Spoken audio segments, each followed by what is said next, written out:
Gente, tudo bem? E aí, tudo bem com vocês? Estou arrumando aqui a conexão e a gente já vai iniciar a live, tá certo?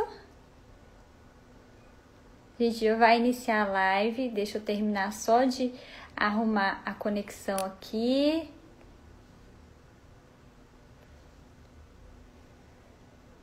Vamos ver se agora deu certo. Ixi, não está dando certo. Vamos lá. Oi, gente, tudo bem com vocês? Boa noite. Tudo jóia? Chame aí o pessoal, mande o aviãozinho pra galera. Essa live de hoje é uma live muito bacana, uma live muito especial. Eu vou conversar com um querido amigo, querido colega de carreira, defensor público do Distrito Federal. E a gente vai trocar uma ideia, contar um pouquinho da nossa trajetória e pontuar os erros que um concurseiro comete na sua trajetória. Tá certo? Então chame aí os amigos, mandem um aviãozinho que essa live vai ser imperdível, eu tenho certeza. Vamos esperar só alguns minutinhos pro pessoal entrar antes da gente começar a live, tá certo? E mandem as perguntas, as dúvidas que no decorrer da live eu vou tentar responder, tá certo? Junto com o Sérgio. Antes de eu chamar o Sérgio, deixa eu fazer uma pequena apresentação. O Sérgio é meu amigo de carreira, ele também é defensor público e ele já foi procurador federal, ele já foi agente de polícia civil, ele já foi analista do Tribunal de Justiça. Então é uma pessoa que tem uma bagagem enorme aí na carreira, na vida de concursos públicos e a gente vai conseguir conversar um pouquinho e ele vai nos passar dicas preciosas, tá bom? Deixa eu ver se o Sérgio já entrou na sala pra gente começar a nossa conversa. Se vocês tiverem dúvidas, não esqueçam de mandar as dúvidas aqui, tá? Mandei o convite pro Sérgio, acho que em breve ele já entra e a gente já começa a nossa live. Mandem todas as dúvidas pertinentes, tá bom? Então vamos lá. Sérgio, você me ouve bem? Olá, Kate, boa noite. Olá, boa noite, querido. pessoal, tudo bem? Ouço Tudo sim, Kate. jóia. Coisa boa tê-lo por aqui no nosso Insta, as defensoras. Eu comecei já a fazer uma breve apresentação sua. Falei que a gente é colegas e amigos de profissão. Você também é defensor público do DF. Mas eu queria que você começasse aí narrando um pouquinho da sua vida extensa em concursos públicos. Você que já foi um pouquinho de cada coisa, né? Conte aí para os nossos seguidores. Boa noite, Kate. Boa noite a todos. Boa noite às defensoras. Pessoal, o que que acontece? A vida de concurso eu preciso começar um pouquinho antes. Em suma, eu nunca fui uma pessoa estudiosa, sempre era uma pessoa que ia para recuperação, nunca passava em nada e tudo mais, até o dia que eu resolvi estudar para vestibular. Aí depois que eu estudei para vestibular, eu aprendi um pouquinho a estudar, melhorei e eu sabia que queria concurso público, eu não sabia qual área eu queria. Então, teoricamente, a carreira policial ela era um pouco mais fácil de entrar. Então, eu comecei pela carreira policial e fui galgando os outros concursos, fui estudando para tudo e terminou que eu saí. Eu fiz a carreira policial, agente da Polícia Civil do DF, analista, procurador federal e defensoria, onde eu parei e estou muito feliz. Certo. E Sérgio, você foi quanto tempo, então, agente de polícia? Eu fui 7 anos agente da Polícia Civil aqui, fui 2 anos analista do TJ, fui 1 ano e um pouquinho procurador federal e estou há 3 anos na defensoria. Ou seja, a maior parte do tempo foi na polícia, então ainda tem um ranço de polícia dentro de mim. Ainda tem, né? É uma mudança bem brusca, né? Sair da polícia e ir para a defensoria, de fato é uma mudança. Sérgio, e aí? Vamos começar. A gente combinou de fazer essa live contando tudo, abrindo nossos corações, para mostrar para os concurseiros quais foram os erros que a gente teve durante nossa trajetória, né? Porque as pessoas às vezes imaginam que as pessoas que passaram nunca erraram, isso é um mito. A gente erra muito até a gente achar a maneira certa de estudar. Você concorda? Que no início a gente Concordo. bate muito a cabeça até a gente achar a maneira certa. Então vamos começar a elencar aí. Qual que é o erro que você acha mais grave em um concurseiro? O mais Kate, o que que grave, acontece? assim, no número um, aquele assim que ninguém pode cometer, ou se comete ainda, deve imediatamente corrigir esse erro. Kate, o mais grave eu diria que é porque no início é quando a pessoa não sabe ainda o que quer. Teve uma frase que foi até um tema da minha redação, que foi: quando não se sabe onde chegar, todos os caminhos estão errados. Então, o que que acontece? A pessoa tem que definir um caminho. E entre os caminhos, primeira coisa, estudar é uma coisa. Estudar para a carreira acadêmica é outra, estudar para o trabalho é outra, e estudar para concurso é diferente. Então, primeira coisa, a pessoa tem que colocar na cabeça: eu estudo para concurso, eu sou concurseiro. Apesar de serem parecidos, futebol de campo, futebol de salão, o próprio futebol de areia, no fundo, essa é uma diferença muito grande quando a gente vai para alta competição. Então, em primeiro lugar, decidiu, vou estudar para concurso.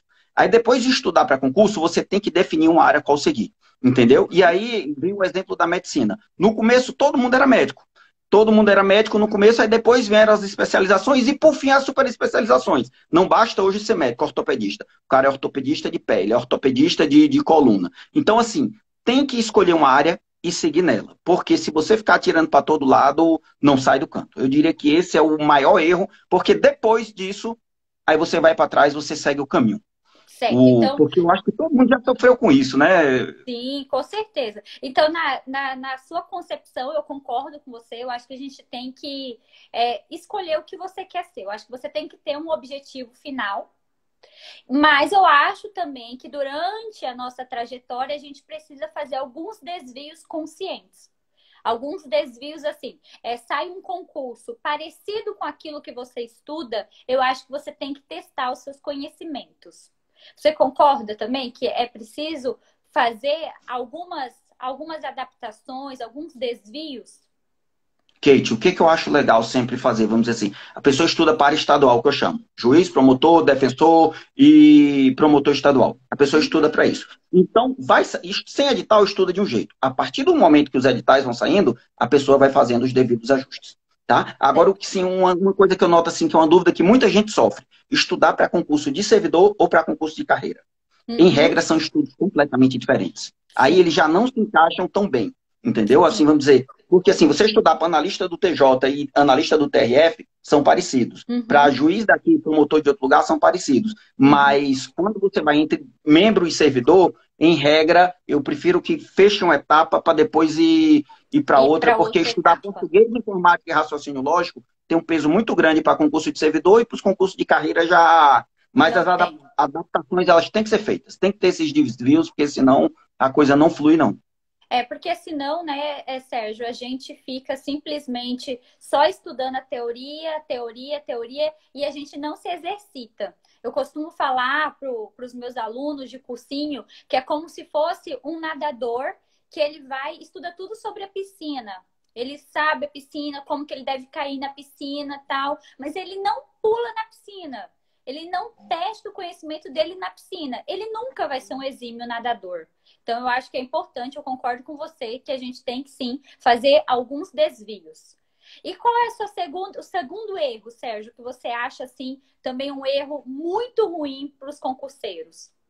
O que eu acho, Kate? Eu acho que é um erro muito grande e assim que, vamos dizer, tem até profissionais sérios que não são sérios, que vendem diferentes. O que acontece? É achar que o resultado vai vir num curto espaço de tempo.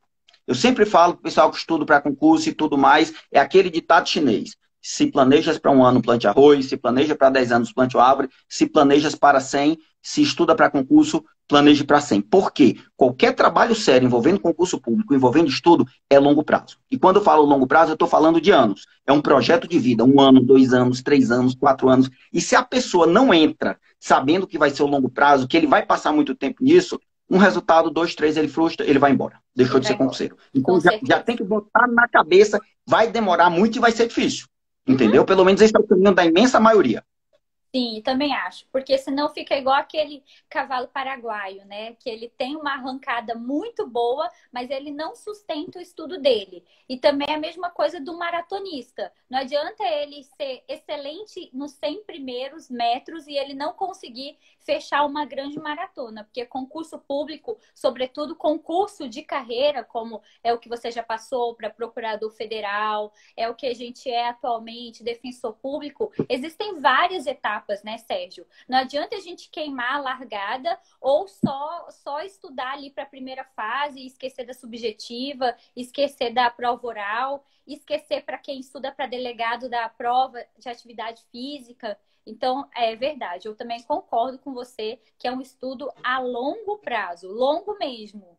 É um estudo para a vida, né? É um estilo de vida novo. Exatamente. E uma coisa que você falou, estilo de vida novo, que é importante a gente falar, o que é fundamental a gente falar? Eu sempre digo, me diga com quantos concurseiros você anda, que eu direi qual concurseiro você é. Por quê? Você precisa pegar aquelas paranoias, a forma de ser de concurseiro, e a gente só aprende isso convivendo, entendeu? Você Verdade. só vira músico convivendo com músico, você só vira concurseiro convivendo com concurseiro. Então, aquele negócio de achar que vai isolar num lugar, vai ficar trancado, você vai aumentar seu tempo, porque tem que viver. Que concurseiro é o capeta. Ele passa dica aqui, passa ali e tudo mais. Concurseiro é quem passa o caminho. Não tem para É onde. verdade, Sérgio. É verdade. Concordo também com você. Eu acho que quando a gente decide estudar para concurso público, a gente tem um tipo de amizade diferenciada. Não adianta a gente ter amigos só que nos chama para coisas que, infelizmente, momentaneamente, o concurseiro não pode fazer. Eu tive a graça de ter várias amigas concurseiras durante a minha trajetória que conseguiram também a aprovação junto comigo. Todas as minhas amigas, na verdade, que estudavam comigo, estudava sério, de verdade, não é aquela pessoa que estuda meia boca, não, que estudava sério, conseguiram aprovação. Eu não conheço nenhuma pessoa que, desde a época que eu estudava, que morreu na praia. Só morreu na praia aqueles que desistiram ou que não levavam o estudo tão a sério. Isso eu também acho muito importante. E qual é a terceira dica, Sérgio? Kate, o que que acontece?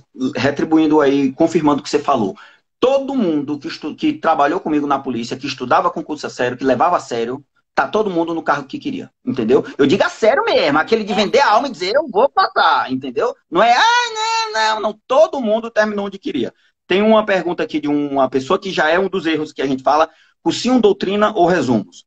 Uma coisa que é importante a gente falar. Pessoal, para a gente falar de qualquer dica para concurso, primeira coisa que a gente precisa falar, não existe um caminho único, um caminho absoluto. Vamos sempre lembrar do futebol. O Brasil tem 5 títulos de Copa do Mundo jogando de um jeito, a Itália tem 4 títulos jogando de outro e a Alemanha tem 4 tipos jogando de outro. Então, o principal é escolher uma forma e padronizar. Você precisa escolher essa forma e precisa padronizar. Eu vou falar o que eu, Sérgio, acho o melhor caminho, mas eu, particularmente, eu conheço muita gente que passa diferente.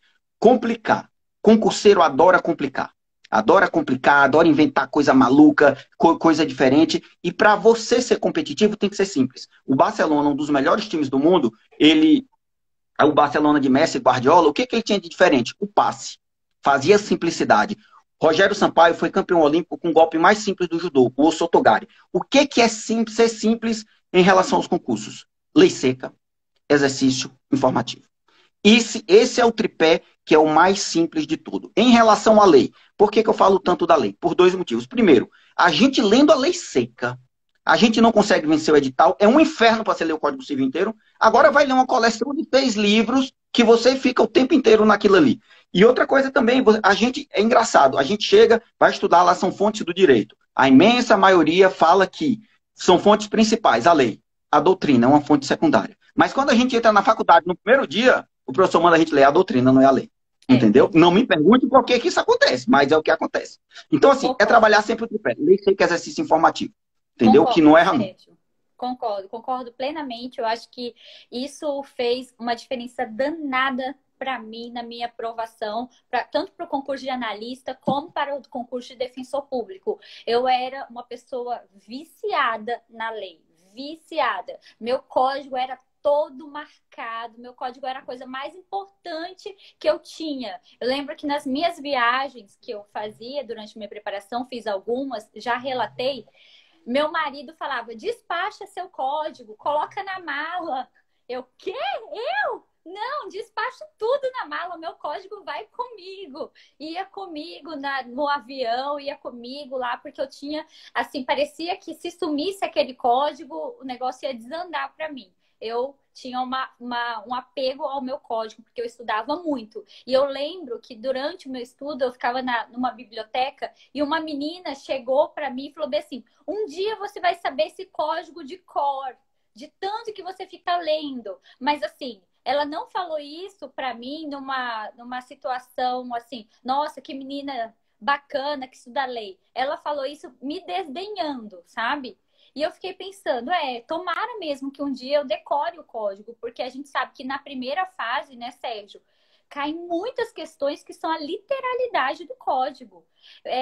Quem gosta de estatística, basta pegar uma prova e você vai ver que 70% da primeira fase, às vezes concurso até 80% é a legislação seca. Então, eu acho muito importante mesmo o estudo da legislação, informativos e exercício. Uma questão de exercício, Sérgio, que eu tenho dúvida, eu adotei uma técnica, não sei se você concorda. Você acha que a gente deve fazer exercício só da carreira que você quer? Ou você acha que você deve fazer exercício de tudo? Por exemplo, eu quero ser defensor. Eu faço só exercício de defensoria? Ou eu pego juiz, promotor, analista, técnico, sei lá, pego tudo?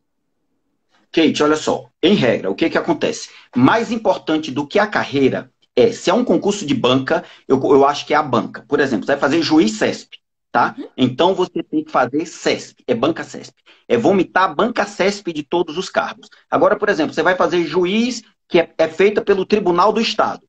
Aí, mais importante do que você fazer a banca é você fazer a carreira. Então, você vai começar pelos de juiz, tá? Aí, então, primeiro você terminou a carreira, quando é da carreira, depois você vai para o cargo. Em relação ao cargo, você terminou as provas de juiz, o que é importante ter? Sempre, sempre, sempre tentar fazer a questão no nível mais alto possível. Teve um estudo que foi feito em relação aos exercícios, uns alunos de exercício de matemática, que, em suma, o que a gente pode falar?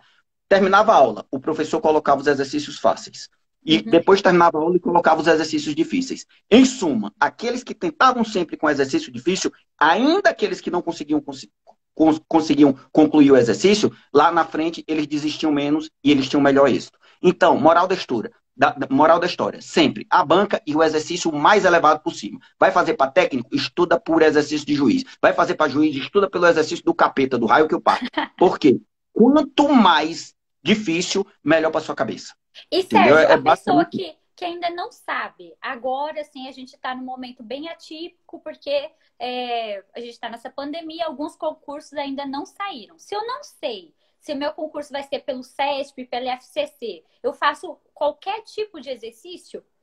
Faz exercício de todas as bancas do cargo, de tudo, de tudo. Faz exercício de todas as bancas. Você, por exemplo, vai ter, vou dar um exemplo, vai ter PGDF, Procuradoria do DF. Vai ter. Tudo indica que vai ser CESP e tudo mais, mas vamos fazer de conta que a gente não sabe de nada, que vai ter PGDF. Então, o que você faz? Começa pelos exercícios de procuradoria de todas as bancas, tá? Não sabe o que vai ser? Faz de tudo. Começa pelos exercícios. Matou todos de procuradoria, aí você vai fazer de tudo. Vai fazer de juiz, promotor, de técnico, de tudo. Mas começa sempre pelos do cargo dos últimos 5 anos, ou pelo menos daquele que a legislação não mudou.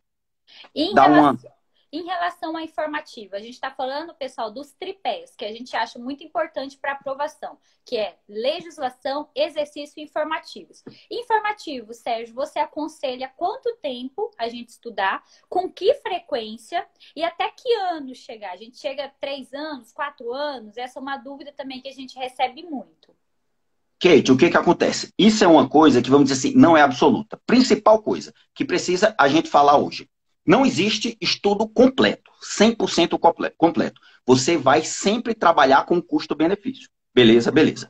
Então, você começou a estudar hoje, o que eu considero? Esquece o que está para trás, esquece tudo que está para trás. Você começou a estudar hoje, você começa a estudar hoje e começa a atualizar os informativos. Tá? Porque, se der a lógica, você vai estar competitivo daqui 2, 3 anos. Então, daqui 2, 3 anos, quando você estiver competitivo, você já vai estar com os informativos em dia. Tá? Mas vamos fazer de conta que hoje você já está competitivo.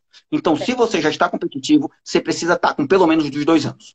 Fundamental dos 2 anos. Se der para estar mais, ótimo. mas fundamental dos últimos 2 anos. E como manter os informativos atualizados? Em regra, tem 2 formas. A primeira coisa que tem que ter na cabeça, escuta, pessoal, escuta. Tem 3 coisas que não voltam nunca. A flecha lançada, a palavra dita e o informativo da semana que você não leu. Então, a primeira coisa é não acumular. Não pode acumular de jeito nenhum. E para não acumular, tem 2 formas. O que eu fazia? Eu tirava o sábado pela manhã, ia ali para trás e sempre atualizava os informativos. Era o meu dia de atualizar o informativo, eu terminava, depois começava o meu. Se tivesse lançado só 1 ou 2 ou 3, eu atualizava. Eu estudava sempre pelo Dizer o Direito, eu particularmente, eu acho que a maioria prefere, é fantástico.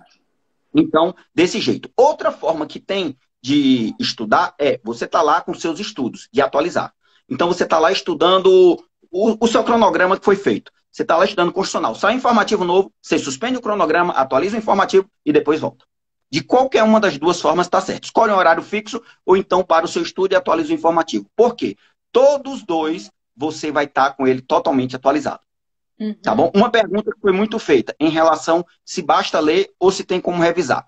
Tem 2 formas. Em primeiro lugar, se a pessoa lê e não revisa, que era o que eu fazia, porque eu usava o trabalho do Márcio. Ele faz as revisões para os cargos. Então, geralmente, é o que mais importa e tal. Então, quando ele lançava aquelas revisões dos cargos, do Dizer o Direito, então era aquilo que eu ia lá e lia. Mas eu conheço muita gente boa que pega os principais julgados e anota no caderno de informativo. Tá errado? Não, não tá. Mas eu, particularmente, assim, eu não gosto muito de trabalhar com revisão. É loucura. Por quê? 90% das coisas que eu deixava para revisar, eu terminava que não revisava. Então, o que eu vi na cabeça? Eu precisava ler aquilo e aquilo entrar na minha cabeça na minha hora. Então, eu lia 1, 2, 3, 4, dava um jeito e a coisa entrava na cabeça. Eu tinha um caderno, Sérgio, durante minha preparação, um caderno do STJ e um caderno do STF. O que eu fazia? Eu também estudava o informativo, chegava ali há 2, 3 anos, informativos passados, sempre atualizado no informativo. Também lia pelo Dizer o Direito, eu acho que a linguagem é fácil, é interativa, é muito boa. E aí eu lia a jurisprudência, eu lia a decisão e eu transformava aquilo numa frase. Só numa frase, eu não fazia resumo. Eu acho que fazer resumo, na minha concepção, demanda muito tempo e você sai perdendo. Então, eu tinha um caderno do STJ e um caderno do STF que eu transformava o informativo em uma frase e colocava tal frase era aquilo que eram minhas palavras-chave, seria o meu resumo do informativo. E aí, antes da prova, eu pegava o meu caderno do STJ e do STF e lia. Isso me facilitou muito. Mas aqui, friso mais uma vez, pessoal, não é fazer resumo. Sérgio, o que você acha sobre fazer resumos? Eu concordo 100% com você.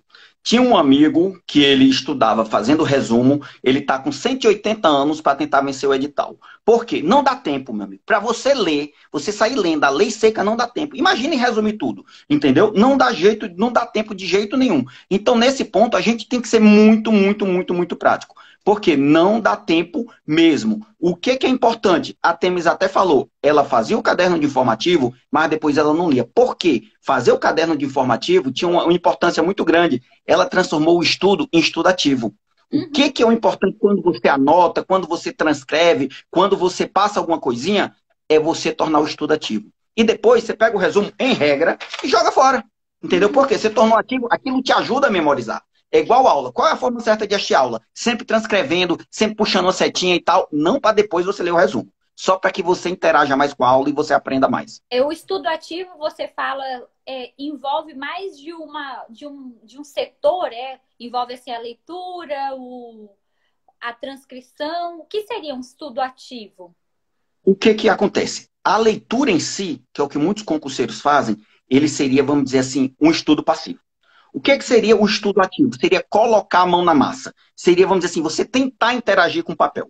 Por exemplo, você poderia interagir com o papel de algumas formas. Uma delas é fazer resumo, que eu particularmente eu não gosto. A outra delas é fazer A outra é você fazer um mapa mental. Você pode fazer mapa mental, que eu também particularmente eu não gosto. O que eu acho a melhor forma de interagir com o papel? É fazer o recall. O que é o recall? São microperguntas do que você está estudando. Por exemplo, tem lá um artigo. João e Maria foram passear no bosque e comer maçã. Você lê a primeira vez. João e Maria foram passear no bosque e comer maçã. O que é o recall? Microperguntas do que você está lendo. Então você começa a interagir. João foi com quem? Com Maria. O que que ele foi? Foi passear no bosque. E fazer o que mais? Comer uma maçã. Respondeu, alguma coisa entrou na sua cabeça. Porque quando você só lê, você perde esses detalhes, entendeu? A coisa sai passando de qualquer jeito. Nossa, que bacana, estudo ativo. Não sabia disso. Muito bacana. Eu acho que então eu adotei a técnica de estudo ativo sem saber, porque eu li o informativo e fazia uma frase que me remetia à leitura. Muito interessante. O Sérgio, qual próprio outro fazer erro exercício, que fazer você acha? sentença, o próprio fazer exercício, fazer sentença, tudo isso são formas de estudo ativo.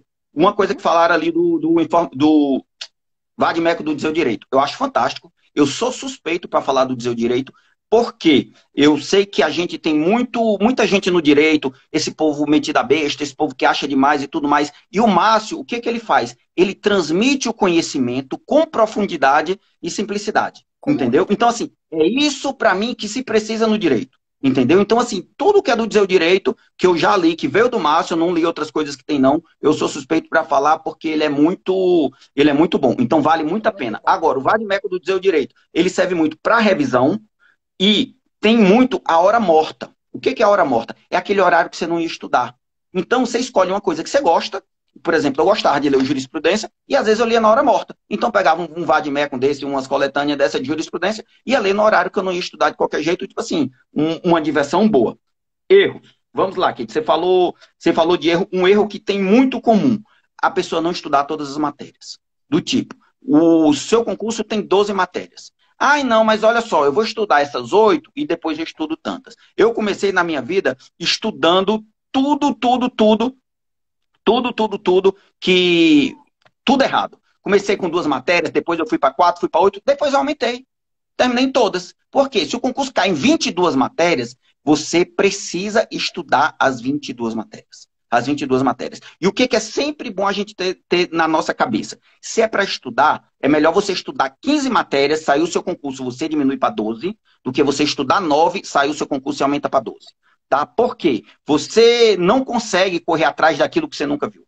Daquilo que você nunca viu, depois saiu de tal. Então é melhor que você já tenha dado uma pincelada em tudo para depois você diminuir. Nunca estudar tão poucas matérias. Tá joia? Sérgio, você então aconselha o concurseiro a estudar quantas matérias por dia? Vamos supor, se ele é um concurseiro padrão, só tem ali 4 horas livres de estudo. Ele trabalha, tem sua rotina, que é a grande maioria. É difícil a gente encontrar uma pessoa que só estuda, né?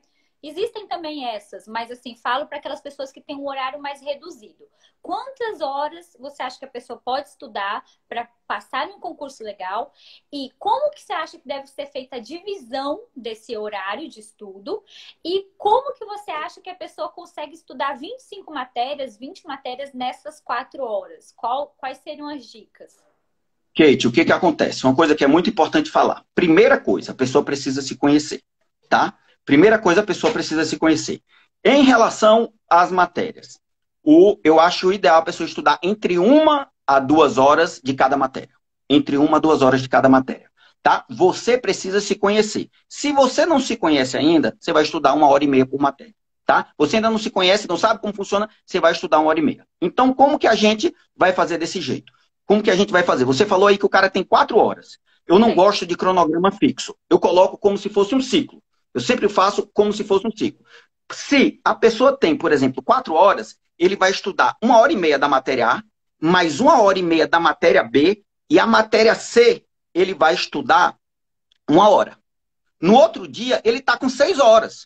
É um feriado que ele vai tirar para estudar. Então, nesse dia, ele vai estudar 4 matérias. Moral da história: se no dia ele tem 1 hora e meia, ele vai estudar uma matéria. Se no outro dia ele tem 6 horas, ele estuda 4 matérias. De forma que você vai ciclando, sempre continuando de onde parou.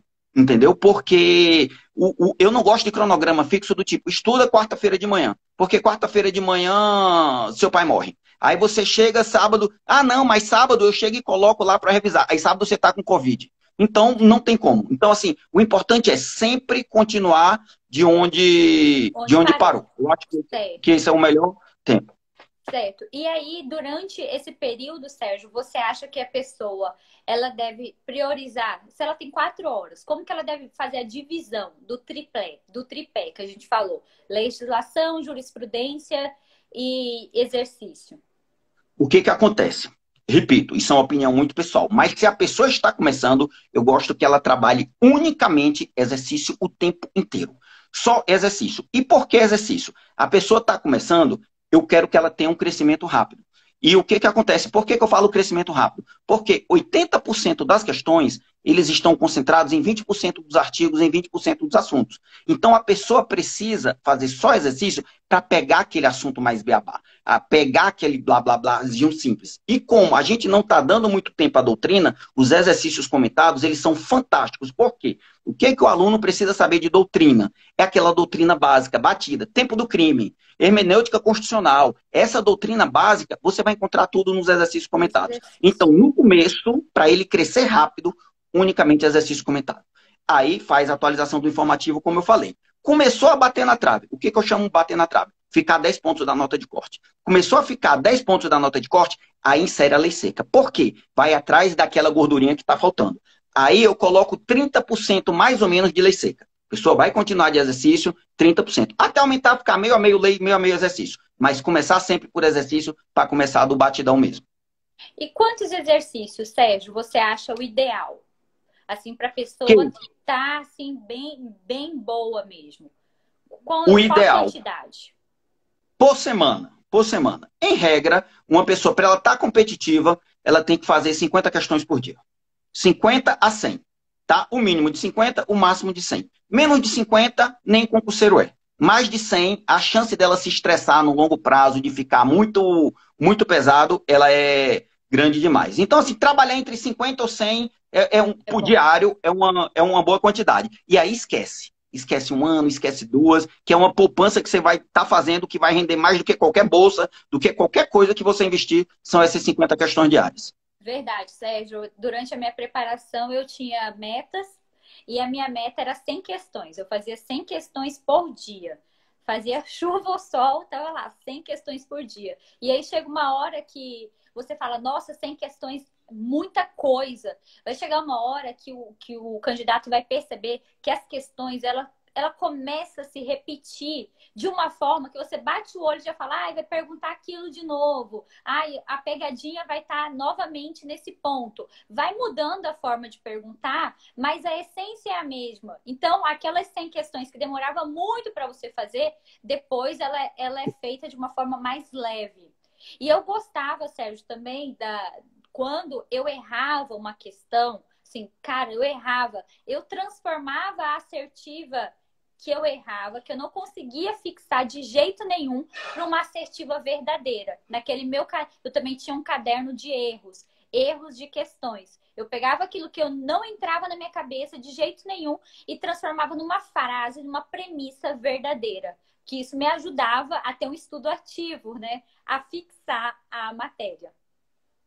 Kate, fantástico isso que você falou e já é um erro que é muito comum o pessoal fazer. Qual que é o erro? Não atacar os pontos fracos. Qual é a diferença da prática recreativa da prática pré-ordenada? Várias pessoas estão jogando futebol. Joga todo sábado, todo domingo e tudo mais. Isso é uma prática, mas não é uma prática ordenada. A diferença da prática ordenada é que a prática ordenada, você passa a atacar seus pontos fracos. Se você não chuta bem, você vai treinar o chute. Se você não cabeceia bem, você vai treinar o cabeceio. E tem muito concurseiro que, eita, eu estou errando tal questão. Ele não ataca. Ele não guarda essa questão para atacar depois. Ah, eu estou mal em constitucional. Ele precisa atacar. Você não pode ser da mesma forma em todas as matérias. Aquela que você tem um ponto fraco, seja na matéria, seja na questão que você errou, você precisa dar uma atenção maior.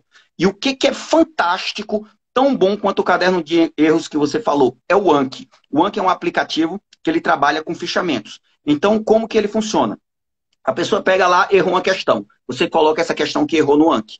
E ele trabalha com algoritmo próprio. É fácil, é difícil e tudo mais. Aí ele vai aparecer para você com a frequência, dependendo do que você colocou. Então, para revisar, o que eu sempre sugiro para os meus alunos? Pega a questão que errou, joga no Anki. Cada questão que errou, joga no Anki. Errou a questão, joga no Anki. Porque lá na frente a pessoa vai fechando os buracos e a coisa vai dando uma melhorada. E é gratuito esse aplicativo?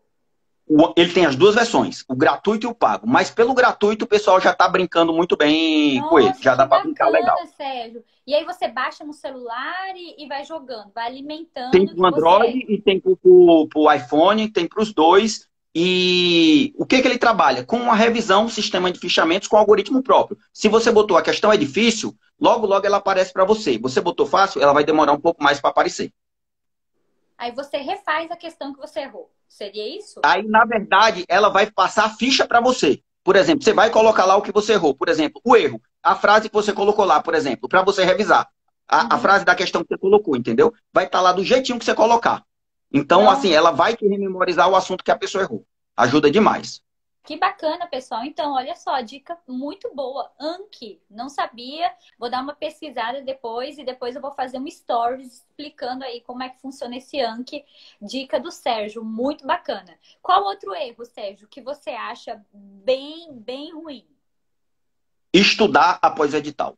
É impressionante como tem gente que espera o edital para sair. Eu digo, gente, olha só, concurso, você passa até sair o edital.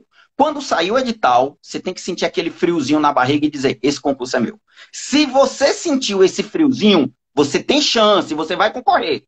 Eu não estou dizendo você vai passar, não. Você vai concorrer, entendeu? Agora, se você não sentiu o friozinho quando saiu o edital, meu amigo, chore, morra.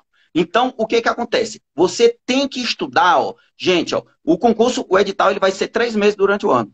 Os outros 9 é que você vai construir sua aprovação. Porque depois que sai o edital, todo mundo estuda. Todo mundo estuda parecido. A diferença é estudar sem o edital. É manter ali, ó, dia após dia, versão dia após noite. Esse estudo, ele faz muita diferença. Diferença demais.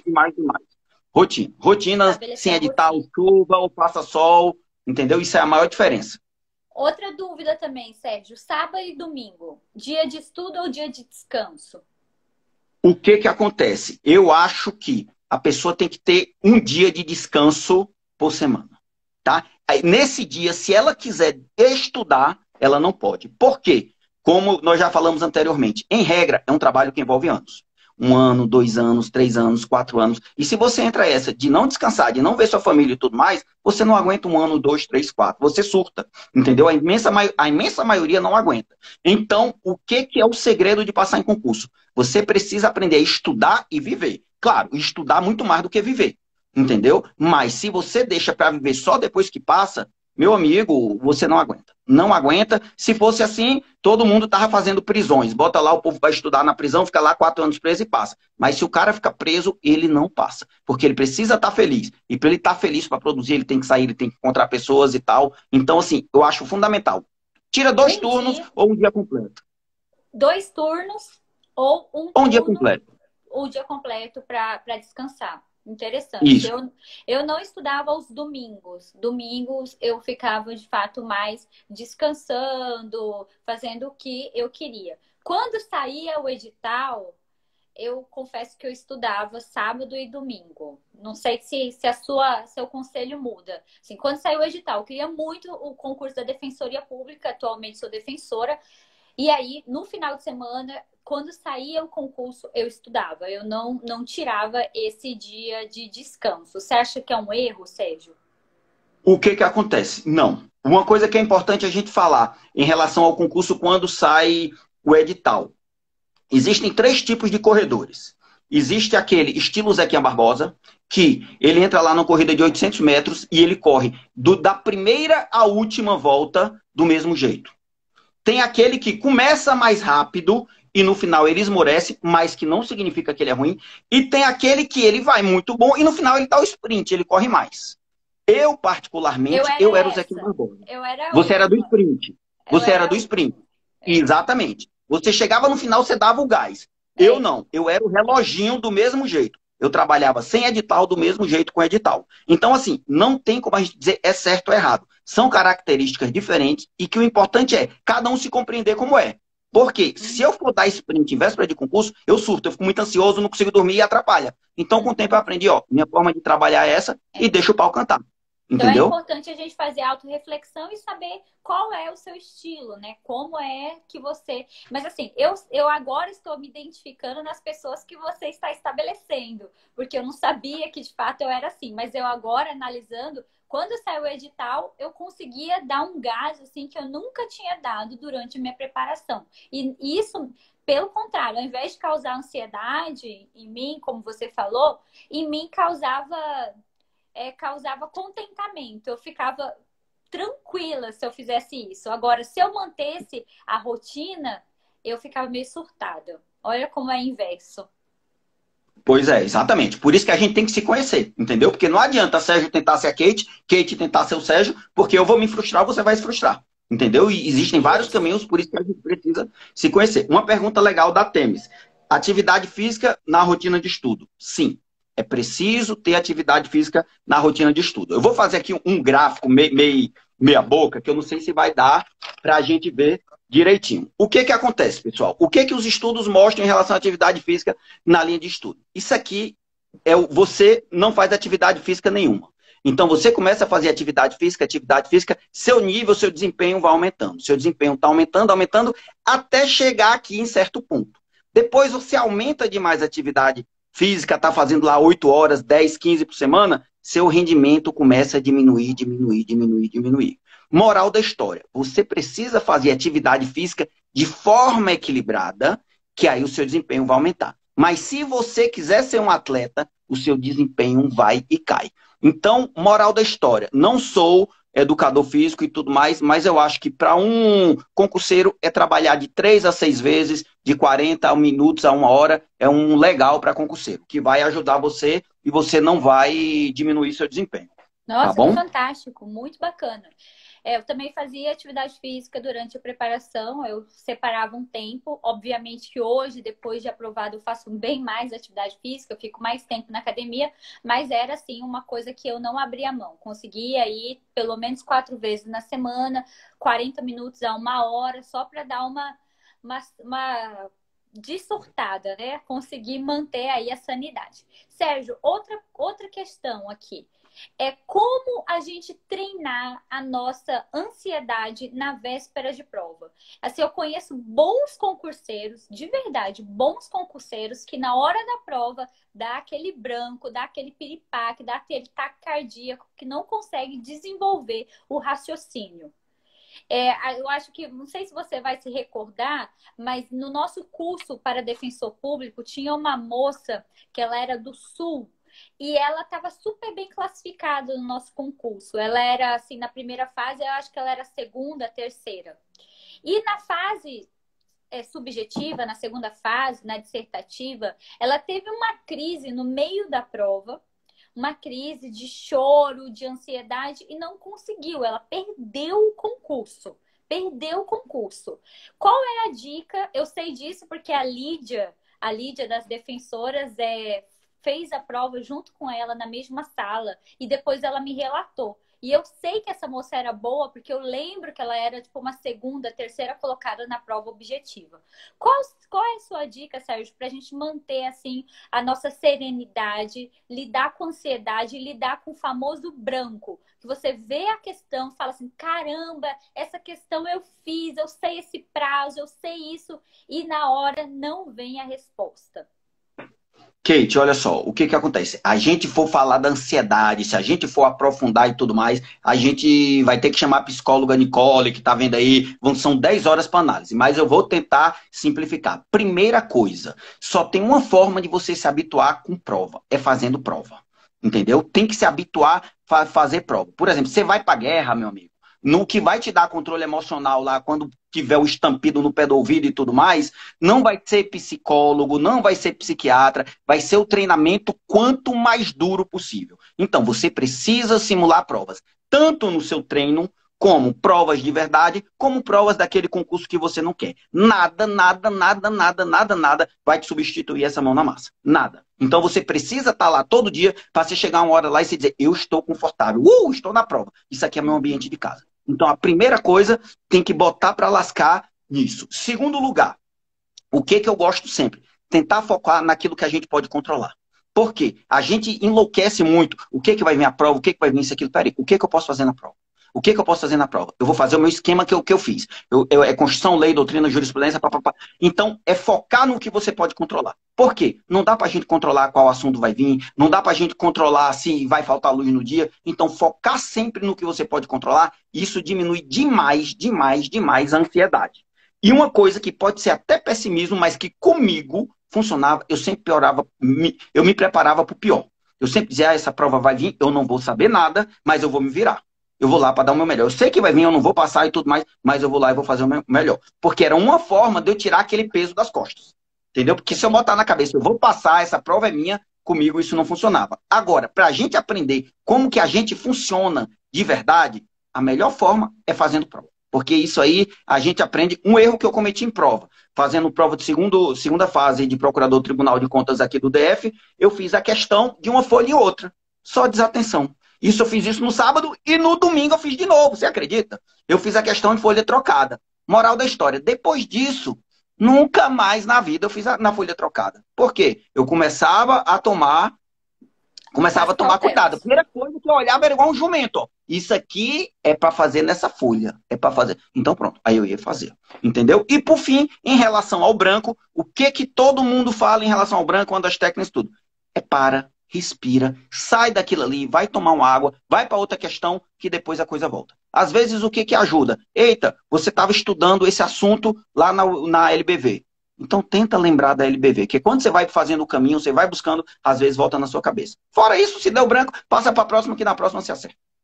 A ansiedade, ela prejudica muito na hora da prova, porque eu conheço pessoas boas concurseiras também que perderam concurso porque não se atentaram à quantidade de linha na prova dissertativa. Você está na segunda fase, sabe a resposta e desembesta a escrever e não percebe que tem uma linha ali, 30 linhas para você responder. Esse também eu acho que é um erro muito perigoso, que isso decorre da ansiedade. Na hora que você está fazendo a prova, você fica muito ansioso.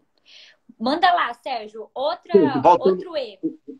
Voltando a uma coisa na ansiedade que você falou, e que é importante a gente falar. O que acontece? Você falou de 1, 2, 3 pessoas que deram branco na hora da prova. Se nós formos olhar as maiores derrotas do Brasil, seja o Brasil de 50, o 7-1 da Alemanha, a maioria das nossas derrotas, elas não surgiram da parte técnica, elas surgiram da parte mental. O que acontece? O brasileiro, ele trabalha a parte técnica o tempo inteiro e esquece a parte mental. A parte mental, ela é tão ou mais importante do que isso.